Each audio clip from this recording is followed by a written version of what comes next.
बोले बोले भारत माता के पीछू सादर का पीछू सादर का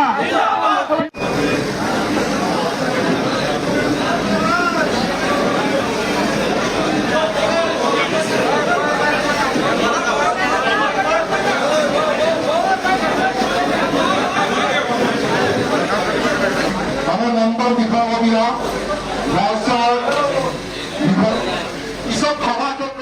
জানে লোকসভাৰ উপ নিৰ্বাচন হ'ব গতিকে আমাৰ বিজেপি দলক কিমান শক্তিশালী কৰি লাহৰীঘাটত তাৰ চেষ্টা কৰাৰ কাৰণে এতিয়ালৈকে আহিছোঁ।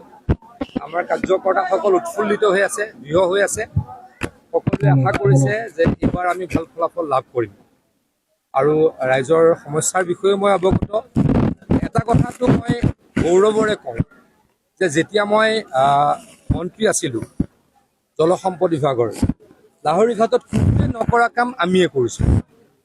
লাহৰীঘাটৰ 15 কিলোমিটাৰ মথাউৰি নথকাৰ কাৰণে এই সমষ্টিটোৰ মানুহৰ অৱস্থা অতিকৈ দুখজনক আছিলে। মানুহৰ দুখ কোলাই পাচিয়া নধৰা আছিলে। আমি সেই মথাউৰি বনালোঁ আৰু ইয়াতে প্ৰায় 500 কোটি টকা আনি আমি লাহৰীঘাটৰ গৰাখহনীয়া প্ৰতিৰোধৰ কাম কৰিলোঁ ব্ৰহ্মপুত্ৰত।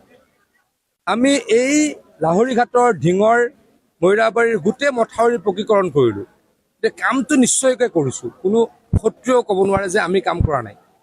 হিমন্ত বিশ্ব শৰ্মা ডাঙৰীৰ আশীৰ্বাদত যেতিয়া মই মন্ত্ৰী আছিলোঁ এই সমষ্টিৰ শ বছৰ নোহোৱা কাম বা কংগ্ৰেছে কেতিয়াও নকৰা কাম আমি 3 বছৰত কৰিছিলোঁ। গতিকে ৰাইজৰ পৰা যিখিনি কাম কৰিছিলোঁ তাৰ প্ৰতিদান সদায় বিচাৰোঁ। এইবাৰ নিশ্চয়কৈ বিচাৰিম। এইবাৰ হয়তো